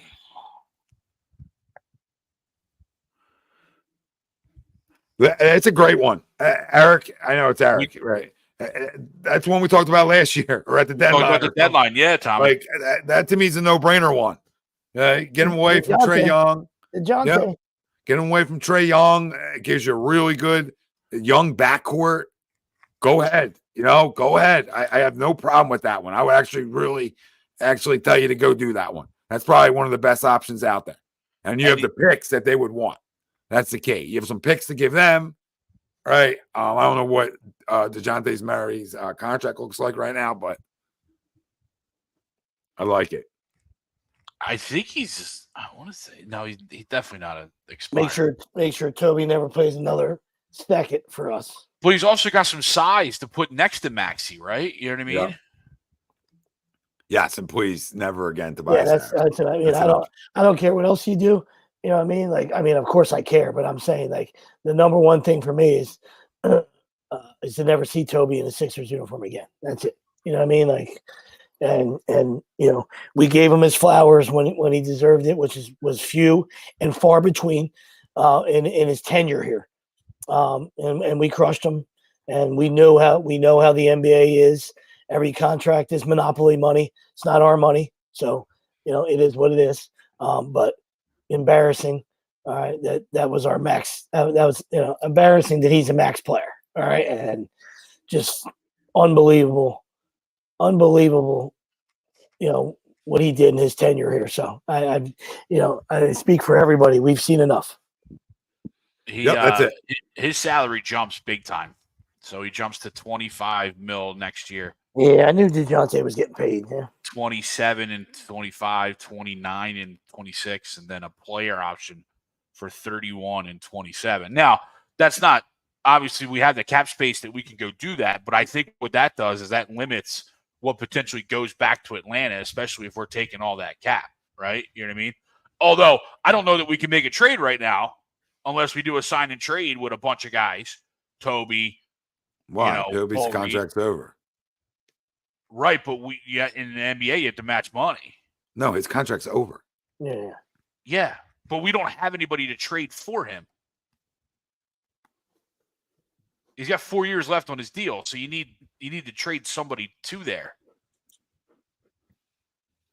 So that's where like a sign and trade would come into play with somebody that is now no longer on our roster, but we might be able to. I don't know if Toby's restricted at this point or if he's just totally off, right? I know what you're saying. Yeah, I don't know how that gets done because we have nobody on our roster. Where's that loophole? How's his contract up if he has 4 years left? Is it the DeJounte? No, DeJounte. Oh, Murray. Yeah. I was going to say Murray. Yeah, I was going to say that's where I was confused. Yeah, I thought you meant Toby. No. Yeah, I was saying Toby's is up. Like, yes, yeah. No, it is. Yes. But I think to facilitate something, we would need. Yeah, we need to match money. So that one need to get somewhere close to money. So that one's pretty much dead.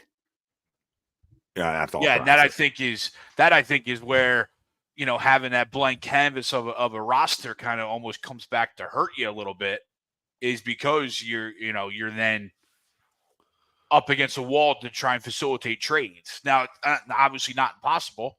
It can happen. It just makes you get creative, which is something we've asked Daryl Morey to do all the way, right? Daryl Morey was super creative in finding ways to trade players and get assets when he was in Houston. It's almost like he got here and he lost his creativity. Now, maybe a lot of that is he didn't have pieces to be creative with. Yeah. So let's say you can't do that. So I know take him off the board. I know what you're saying there. I thought it was my fault. I thought you were talking about Toby. That's where I got confused. But that's I totally understand that. So where are the free agents? Where would be the additions, the subtractions, and the additions possibly without a trade is what I'm saying. Like because we got cap money. All right. So when you got paper, you can do things. You know what I mean? Like when you got a trade, and you got need somebody else. Like Greg said, yeah, you got to move those blocks around like Tetris, right? But when you just got straight paper, right? What are we doing? What can we do here? You know what I mean? Here's two. Straight paper wise. Here's two names, and they're connected. And who's going out the door? Go ahead, bro. They're connected to Nick Nurse, right? Mm-hmm. They're both connected to Nick Nurse. One, I bring Oubre back. Okay, I bring Batum back. I think they're a must. Okay, and we'll go from there. But then, obviously, Maxey. I don't have to bring that one up. Oube's a fucking no doubter. I listen. I go get a guy like Siakam. I know that might not fit everybody's thing, but like, dude, he boards. He's physical. There's a connection with Embiid, obviously, in their relationship, but there's also a connection with Nick Nurse and Rico Hines and everybody that developed him, right? Is that another trade guy, though? No, free agent. Wow. Free agent. And the other one, connected to Nick Nurse, just got done beating us, is OG Anunoby. They're the two guys that I'm not saying New York's going to let him out of the building. I'm not saying that, but they're two guys that I really, because you're not going and getting 35-year-olds then, right? If you're trying not to go 35-year-olds, Siakam's 30, right? He's not 35. And obviously OG's, 26 or 27. I mean, listen, if that's even remotely possible, it's 100% an A+ offseason and a slam dunk, right? Because of what you just said. You're pairing it with a head coach, a championship head coach. Both of those guys won a title with them. And then now you're pairing them with, right, the big cheesesteak, excuse me, and Maxi Pad, you know what I mean? And we had some losers leave, walk out the door. And a full season with Oubre, knock on wood, and Batum just sit in the corner and throw baguettes in the goddamn hoop. That's it. That's all we want. Baguettes. So I mean, sign me up for that all day. Even though 2 weeks ago I said sign me up to play the Knicks, and here we are. Here we are. The same thing. But I love both of those names. I love the connection, and that all three of those guys won together. So now you pair them up with, our two guys. Yep, giddy up. And they fit huge places of need too, right? They hit positions of need, right? Obviously, Toby going, you need a power forward spot locked up, and then what do we obviously lack? This year and for a long time, right, is we can't guard guards, right? Guards torch us, and it doesn't get exposed in the regular season, but it does get exposed in the playoff times, right? Guards torch us, and we can only, Kelly Oubre can only guard a guard for so long, right? You need an OG type of player to be able to match up against, the guards that we're going to face. Absolutely. And yes, I do, Sam. I would bring back Buddy. Two other good ones, Julian Monk and Gary Trent for the bench. Two good names there. Definitely like Gary Trent. He's instant offense. Tristan said he wants nothing to do with Healed.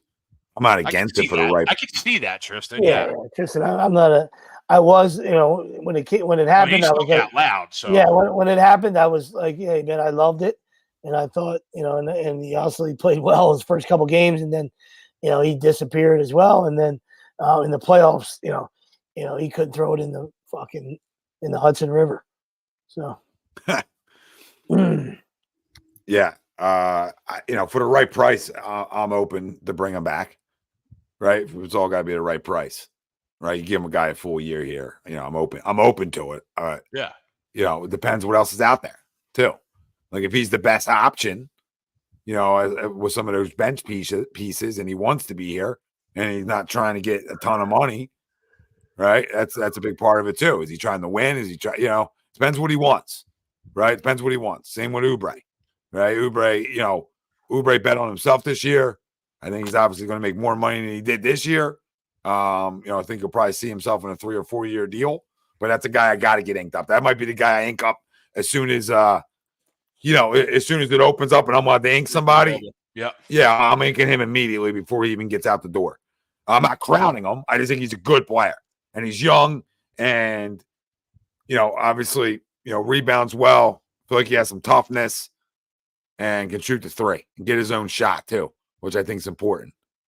The more guys you get that can get their own shot off. We saw that, right? We saw that come down, and that's one of Buddy's issues, right? His Buddy can't get his own shot.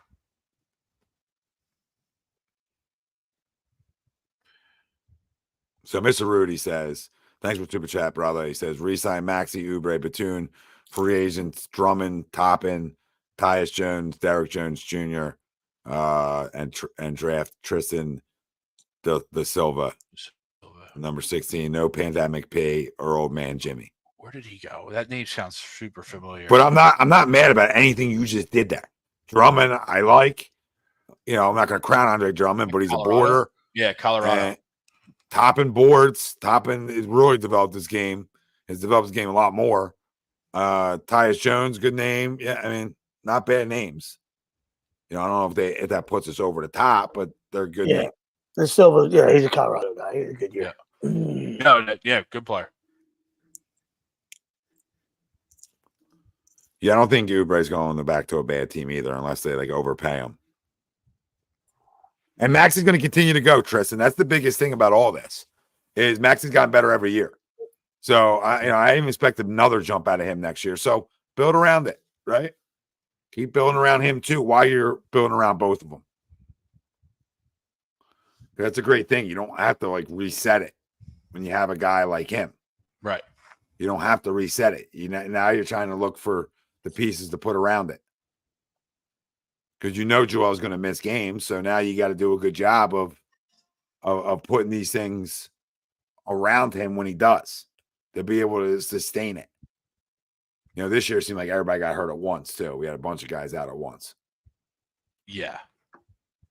And I even think a guy, somebody brought him up. We signed him. Who was it? Why am I drawing a blank?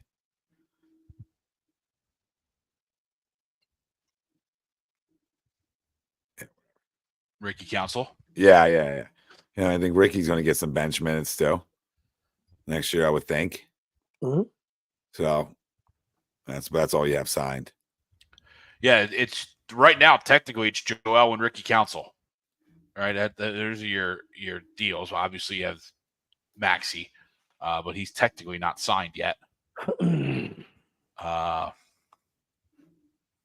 But yeah, so Ricky Council is definitely going to be here.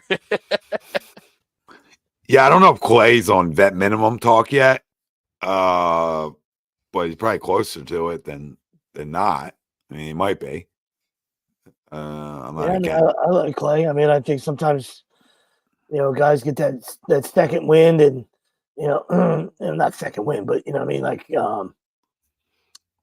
change the scenery maybe and a chance to prove it, a prove it deal, like you said, a one year prove it deal with some incentives. Yeah, absolutely. Shit.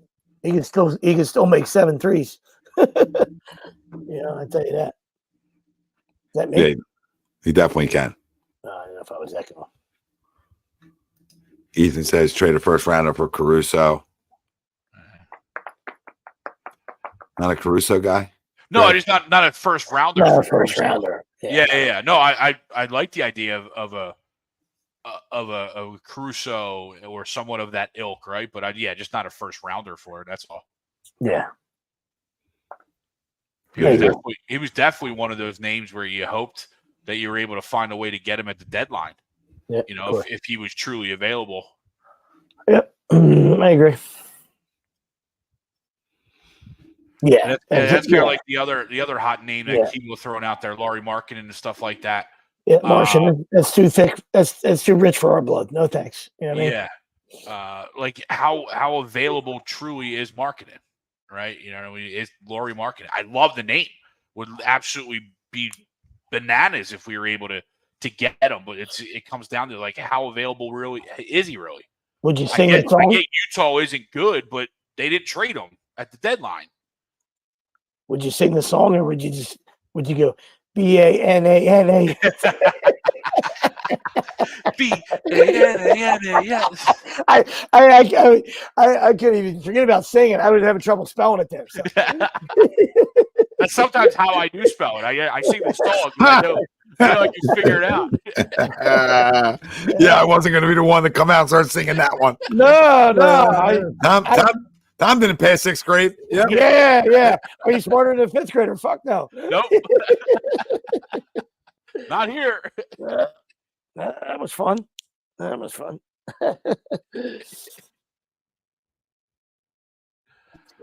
But there's a tons of stuff they can do. Yeah, that's what makes me like. I know I'm going the Embiid trade thing. I know I was, guys. I know I was. I get it. I'm not holding myself like accountable there or anything. I'm tired of it, and I just wonder when's it going to stop. Like, is something going to change? Is he going to be healthy for finally? Like, what's going to change? But with all the cap space and all the flexibility, I'm open. I'm open to doing it again. Right, and seeing if we can, if this can be our year. Yeah, I mean that's all. That's all we can do. That's the only silver lining we can look at. You know what I mean? Because it's obviously the same fucking story. So when he got hurt, we were like, oh geez, here we go again. Hey, can we stay afloat? Can guys carry us, and keep us in a position so we can stay in the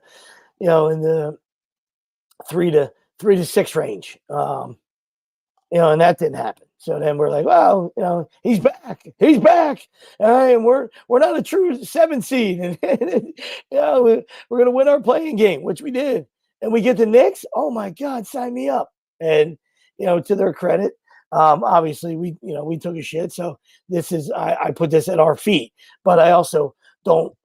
I'm not also in the business of taking things away from tough teams. You know what I mean? So we're better, and fuck New York. So I'm not going to glaze them. Use Greg's word. I'm not going to glaze them, but they're tough. And I've always liked Tommy. I've always liked Thibodeau. All right, and I think his teams are tough. I know he hasn't won anything.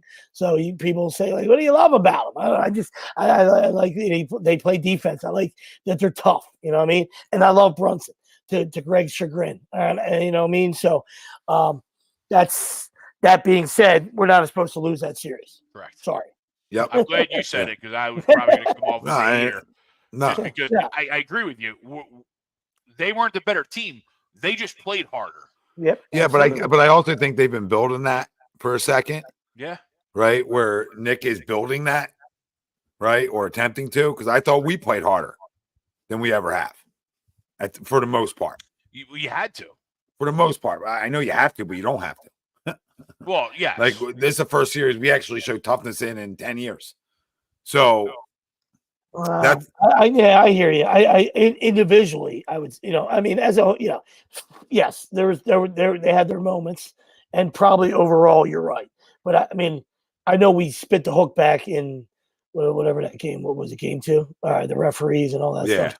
Spit the hook back there, but we're a tough individual effort away from not even having a game 6. You know what I mean? Like if the young buck doesn't do what he does. Of course. Yep. So that individual toughness got us to game 6, But even that individual toughness we didn't have. Yeah. In a weird way. Like in a weird way, it's just like, listen, there's no participations with me and like, they played hard. Like you should play hard. You know what I mean? So I'm not a big believer in like, they played hard. No. But I do believe in Nick in terms of his teams playing a certain way. And I think whenever we face Nick Nurse teams, we knew, right? It's a dogfight type night. It's a dogfight. Strap them up when you're playing Nick Nurse teams. Same with Tips. Sweeps, I think they're similar in what they want out of their teams, right?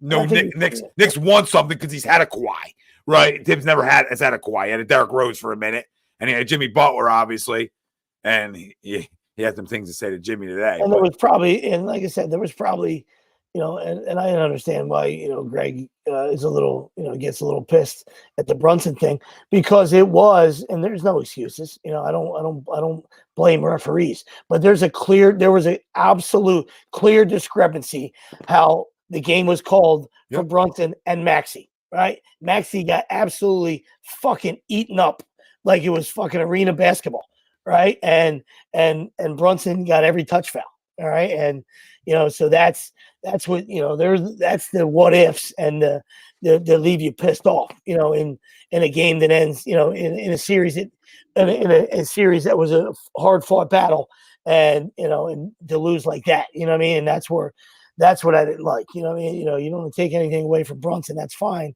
or you can. It doesn't matter, it's everybody's opinion. But both players were officiated different, and that should not happen in the NBA or in playoff basketball, especially post Tim Donahue era. Okay, sorry. And Nick pretty much said in his presser, right, without making excuses, just saying I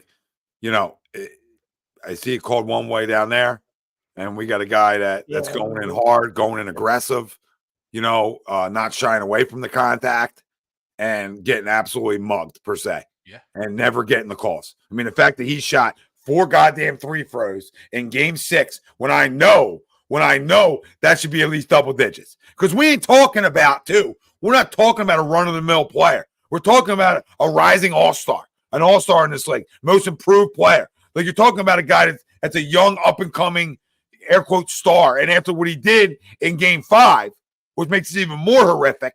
After what he did in Game 5, the fact that he don't get calls in Game 6 is a joke.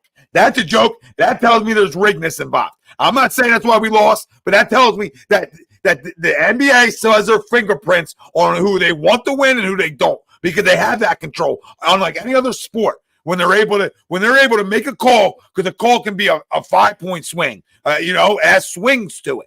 It has goddamn swings to it. Listen, we lost to a team that was tougher than us per se. But I still feel like shit was taken from us again, even more so this postseason, because it was glaring. Game 2 should never happen. It should never happen. I mean, he gets mugged on an inbound. He's getting fucking mugged on an inbound. I'm still pissed about that. All right? That's a win. That's a 1-1 series. That changes momentum. That changes momentum in a big way. Then you come home, you win Game 3. Now you're up 2-1. That whole series changes. No matter how tough they are. They proved that they weren't as good as us in a weird way. In a weird way, you could watch the game and know they weren't as good. That's exactly right. All right, so they are. You put that in the blender. Like I said, I give them all the credit in the world, and I hate New York, right? And that's why I was, and you weren't saying that the Sixers played, harder. You were just saying that you thought since previous Sixers playoff series, they were asking a lot.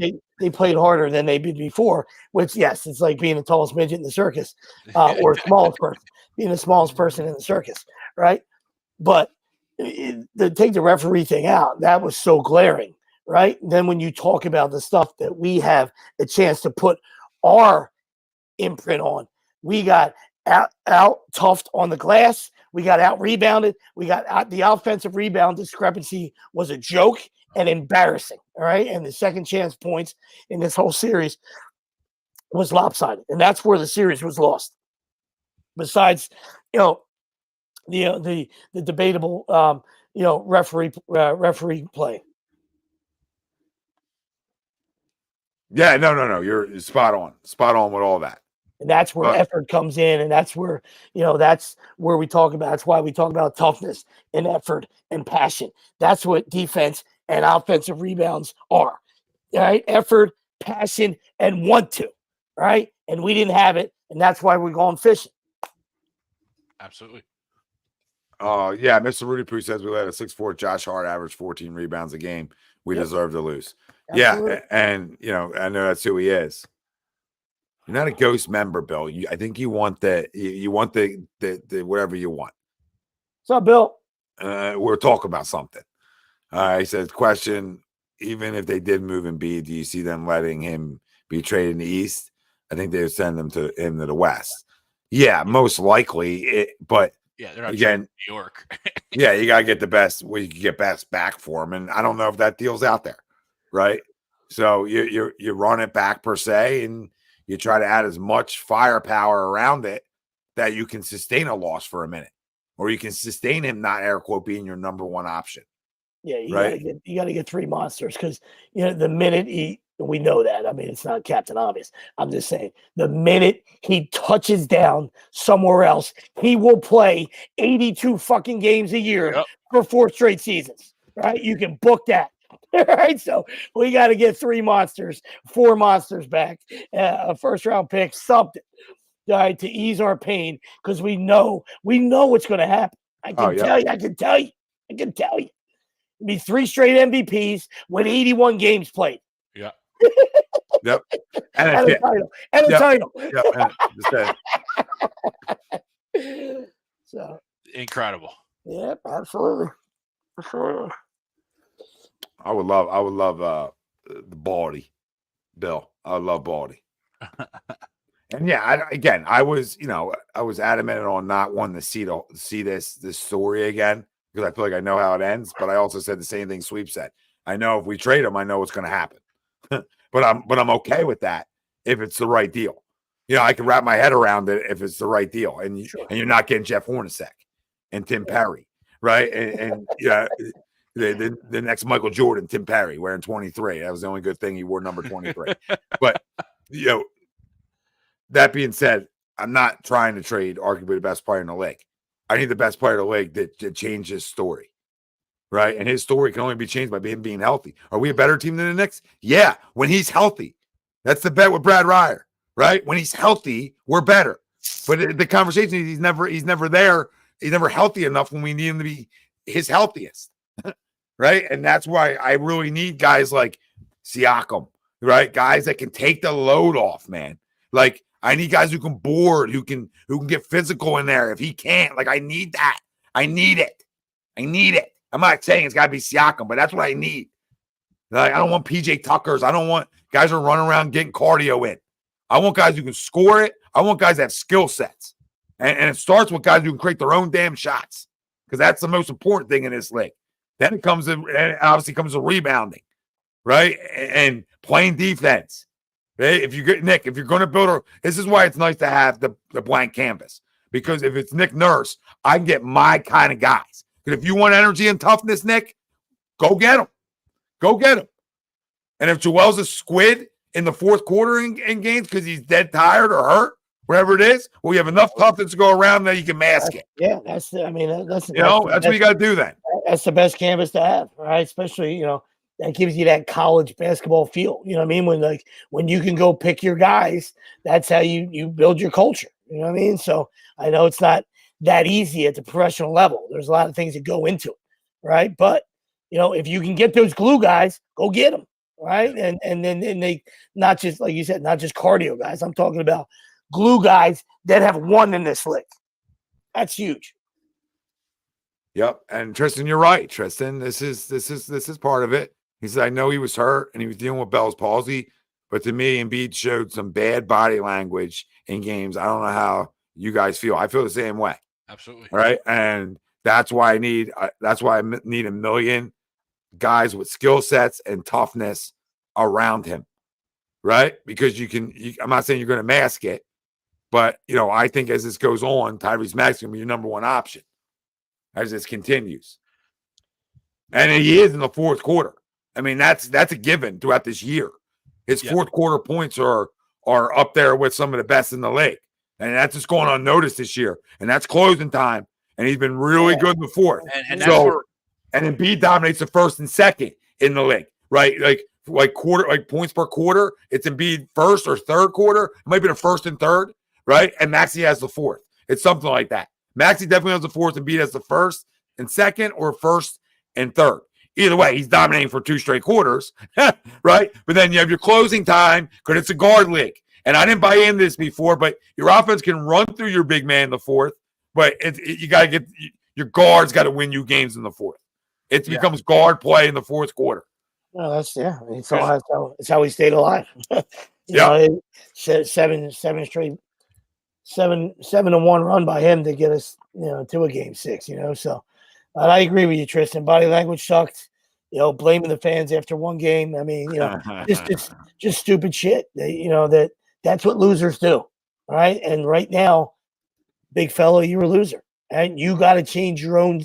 You got to change your own story, brother.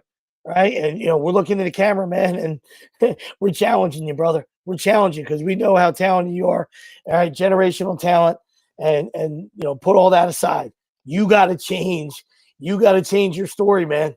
Because if it continues to be written like this, man, nobody's going to remember you for nothing but being injured, right? And being really, really exceptional, when you played.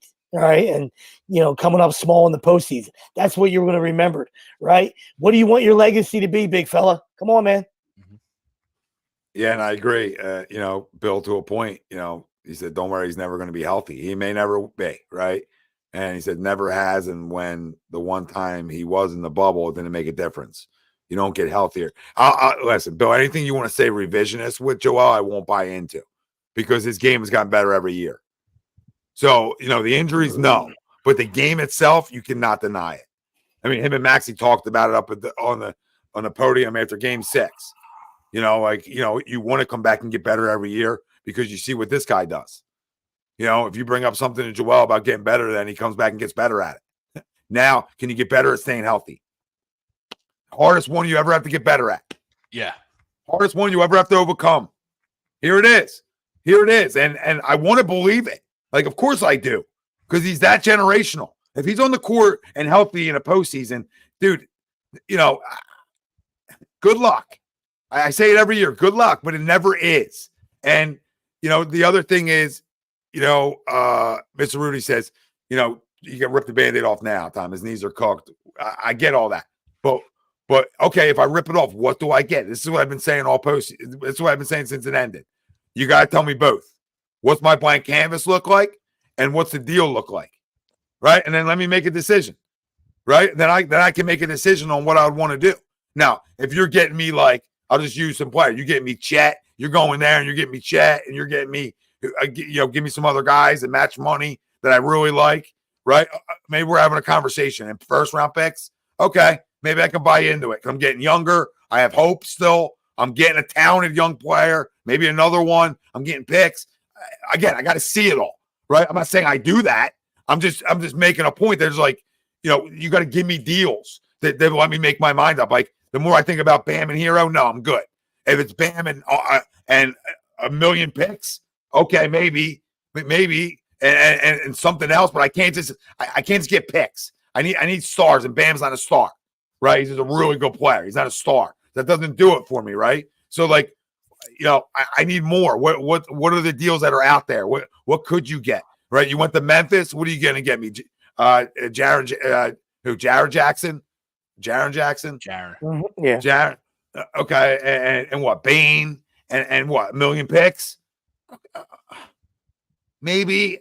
I don't know. Right? Like, I don't know if that's enough. I don't know if that's enough for what I have. Right? So it's like, it's always going to be like, I'm going to question it all. Because I don't know if it's enough. I don't, I'm not just doing it to do it either.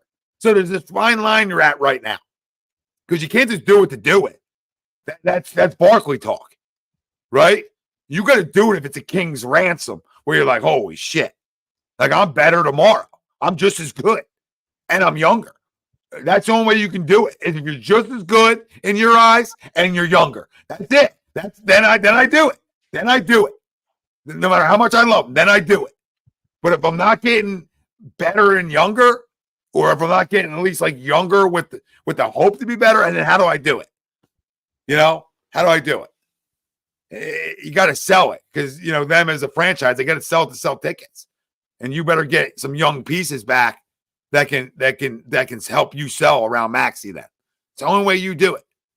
the only organization that they would do it. Yeah, well, that's why when we did the hypothetical a month ago, whenever we were messing around with it, the reason why we landed on the Thunder is because they had the most, they had the best roster to pick from. You know what I mean? Where we can, maybe get a Chet and a Giddey and one of the other guys with the same name and maybe a first round pick. I don't know. Yeah, I mean that would start to get me in that direction. And we'll see. Like it might be easier for them to pull the trigger.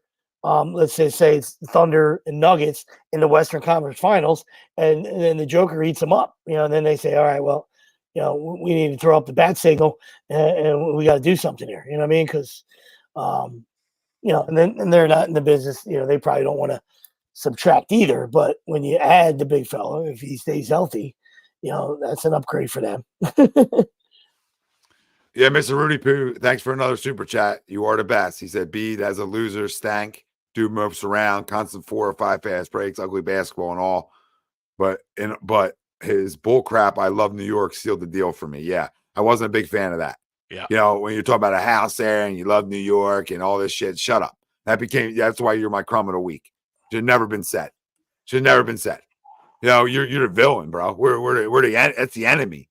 We're not in a love affair. You want to go throw roses at Jalen Brunson? Be my guest, right? In between games, right? You want to do stuff like that? Then go ahead. But sure as hell don't be going and praising this damn city and how you live there and all. Then go live there then. Go stay there then, right? And then can we trade you for Brunson? Right? Then we'll do that, right? See ya. We'll trade him for Jalen and his dad, right? And Hart. Okay, and we're better tomorrow. So, right, we'll do that. We'll do that game then. And I had Brunson like 17th best player in the league. And that's not a shot at him. It's not a shot. Now you going to run. You going to run this postseason, you jump the board. And I hope he does, because I would love to see them beat Boston. I hate New York. I would love for them to go beat Boston. They won't do it. But, I would love for that. I hate Boston even more in basketball. But right now, I have no rooting interest. Denver could lose to the T-Wolves too, because Anthony Edwards is special. Oh yeah. He's special. Now, Bill just said that too, but I was thinking that could very well be an upset. But Denver's loaded. I gotta believe they're gonna have a response. They win by 10 tomorrow. So there's your best tested, right? There's your best bet of the week tomorrow there, Bill. I hear you though. I'm not disagreeing with you about the Timberwolves are really good, but your best bet of the week is put a ring around the Nuggets tomorrow.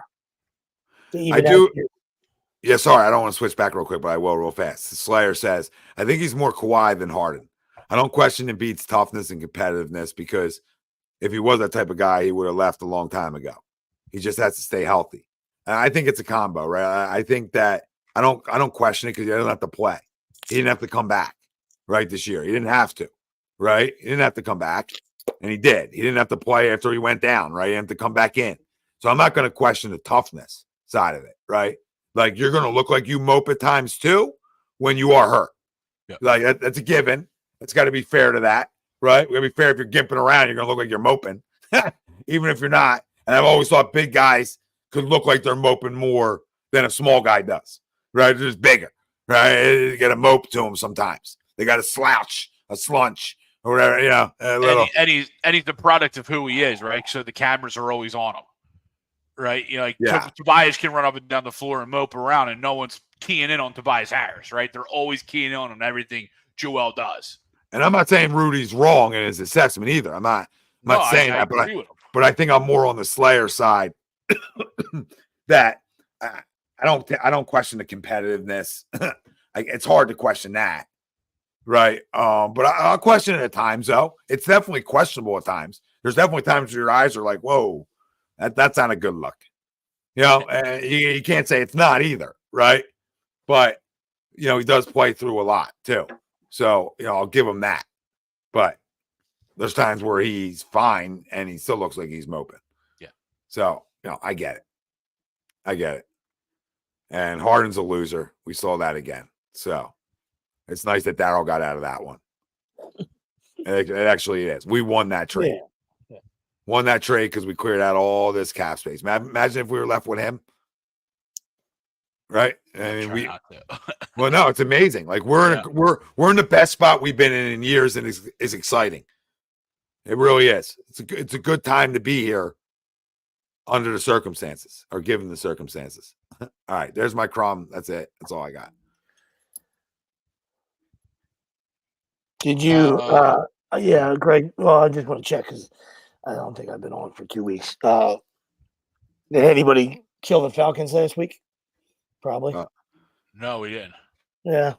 Well, Falcons have to be one of them. I mean, I'm sure there's millions of them, but like, come on, like I think, like, and I like Penix. You know, I mean, maybe not for his age and the injuries and all that stuff. I get it, but I like the way he slings the rock.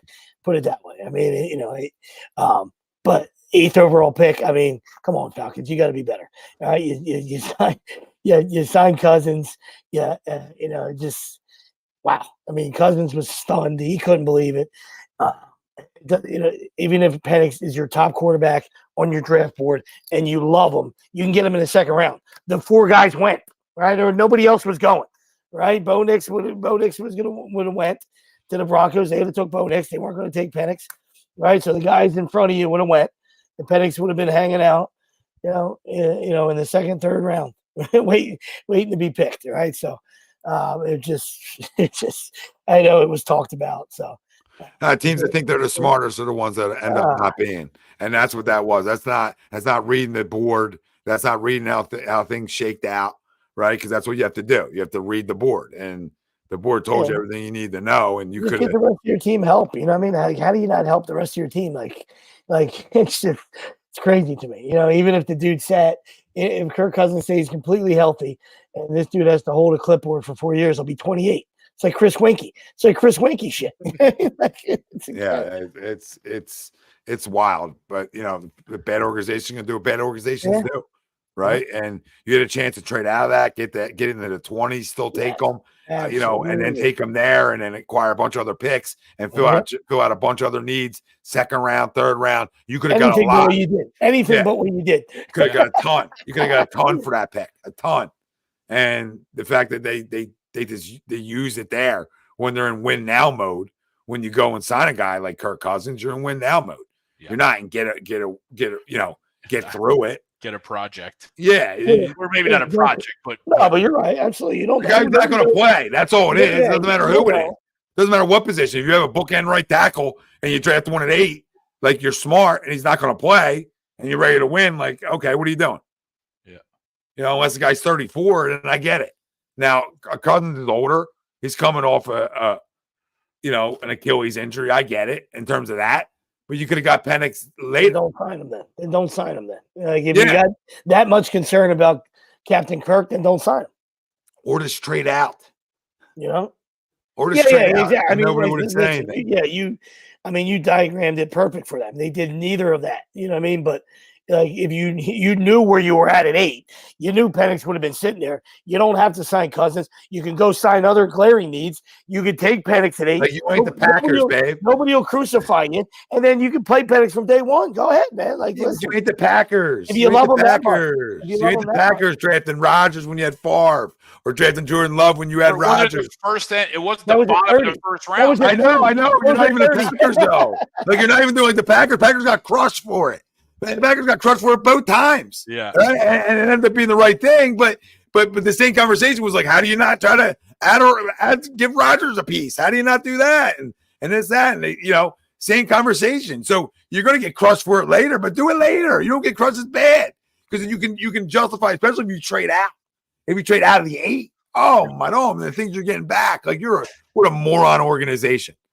Yeah. And guess what? Maybe it turns out and they hit lightning in the bottle and it works for them. Good for you. You got lucky then. That's what that is. You got lucky if it ends up working out for you. You're not smarter than anybody. You got lucky. Yeah, well, I mean, listen, they're not in the business.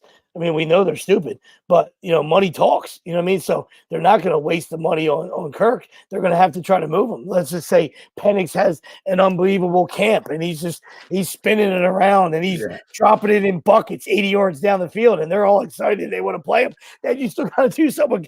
Kirk, you're not going to hold a clipboard for $130 million. It's not going to happen. So no, it's just that's why it's just It's so stupid, on every level that you already alluded to. Bill, great Crumb. Nobody cares about the 2-minute report. Yes. We don't care you screwed up and screwed a team over. Yeah. Like the Maxey with the travel was a joke. Yep. What they did in game 2 was a joke. Like the game 2 is like, we know that. Like the Maxey travel is even more of a joke. We watched it, right? The Maxey travel is even more of a joke. Like you don't call traveling in the NBA, so I don't need that 2-minute report, first off. Second off, game 2 is egregious. The amount of stuff that happened with 27 seconds left is egregious. Egregious. So I don't need to hear it and salt in the wound to know, like, what are we going to do about it then? Are you going to even the series up? Yeah, unless you change it, right? Exactly. So I absolutely play it, right? Yeah. Spot on, Billy. I mean, that's like in a murder trial. A guy saying sorry, and then you let him go. Hey, I'm sorry. And he just, all right, there you go. There's the door. Same thing with like, we know you didn't mean it. All we were waiting for is you to say sorry. There's the door. Bailiff. There's the door. Yeah. I mean, I didn't know you were sorry. We didn't know you were sorry. We had no idea. We wouldn't even try you. We wouldn't even try you. That's all. You're sorry? We're not here. Nothing to see here. Yeah. Oh God, I hear you, Bill. Absolutely. Go kill. Yeah. Like what? Yeah, like same thing with baseball umpires, right? Oh, this guy missed 45 strikes. Okay, well, why is he still there then? Like, what? That's what our eyes told us, right? The union's so powerful, and listen, it benefits everybody else when you got an absolute horseshit can walking around. Right, because it makes everybody else look good. Right? Can you imagine walking? Can you imagine being on Angel Hernandez's crew? You're the cock of the walk, baby. Yeah, you're Colin McGregor everywhere you go. Right? Holy shit, that dude's an awesome up. Did you see that fucking shit burglar behind the plate? Christ almighty. Nobody even sees you at second base. I missed a call at second. Nobody gives a shit because Angels missed 20. He missed 20. 20 down the dick. Yeah, and it's not like you're behind the plate every game. No. That's what makes it even funnier to me.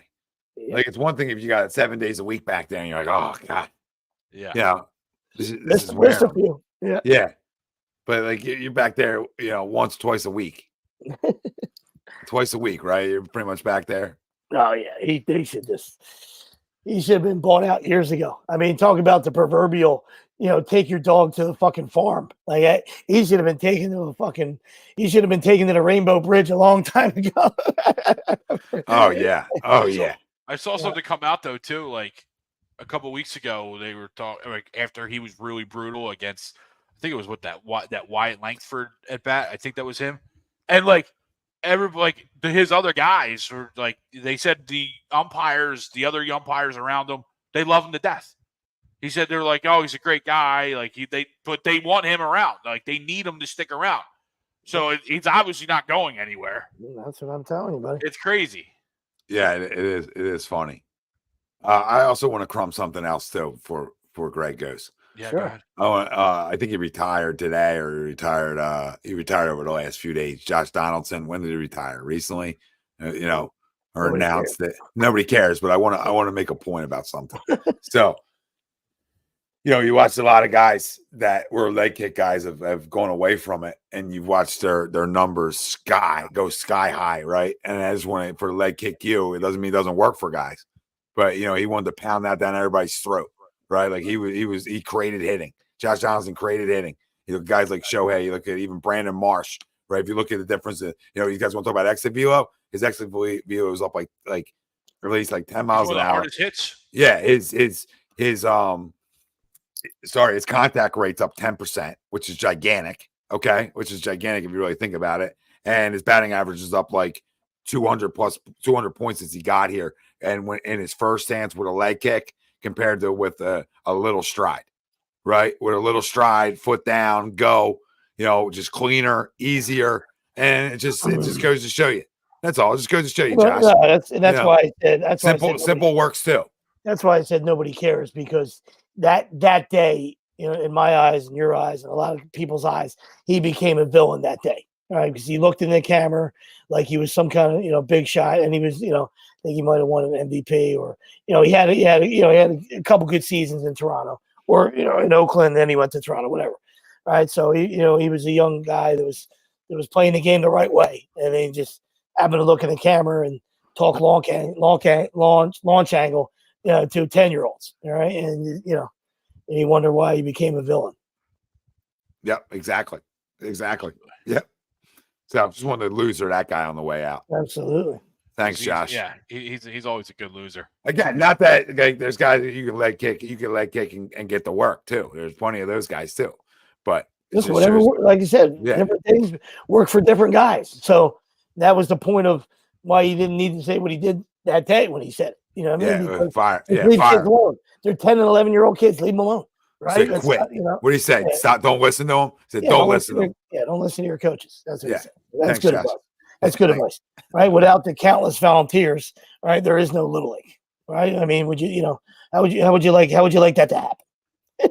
Like, you know what I mean? Like, we know there's a lot of, there's a lot of year-round Gold Bomb subscribers. You know what I mean? Like walking amateur sports. We know that, right? But without a lot of those guys volunteering, it's the guys that get paid that I got a problem with. Right? The volunteers, God bless you. You know what I mean? There is no Little League without volunteers. Absolutely. Mike Crumb is going to be Apple TV, ESPN, the coverage of the games, and not necessarily their overall coverage. I mean, the ESPN crew tonight is just absolutely dreadful anymore with David Cohn and Eddie Perez. But it's the miking up the players during an inning and trying to talk to them when they're trying to do their job, right, and play defense, stuff like that. I get we had the technology. I get we can do that now, but can we stop? Like, those interviews are so cringy anyway. As soon as the guy boots one, then it'll stop. Yeah. No, like, absolutely. Like Marsh was having a great old time today. He drops that fly ball. It doesn't get there. Public enemy number one. Yeah. Yeah, absolutely. Right. And you don't want to, obviously, the game, especially baseball, right? It's such a thinking man's game anyway. Yeah. Right. You're always thinking about something, and now you got someone in your ear and your head. And I get why, again, I get why they're doing it, but it doesn't add anything to the broadcast to me. Right. And when you have national guys trying to do this, it makes it even more cringy than if it was like Crucky and T-Mac, right? Those guys have a relationship with the team, right? So they can have a little bit different of a conversation than guys that showed up yesterday, had a 5-minute meeting with a couple guys and try and call a baseball game. No, I agree. Absolutely. You know what I mean? And they would have to censor the fuck out of me. All right. Sorry. On the way out there.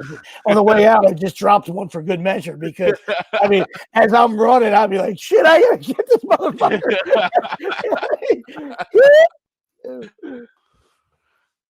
Yeah. Then the last one was when they interviewed the guy who dropped the fly ball. Homer. We knew it was coming. I mean, Eddie was killing the poor guy, and you knew it. That was the worst interview of all time. Yeah, can we get the kid a ball? Yeah. Like through all that, can we get the kid the ball?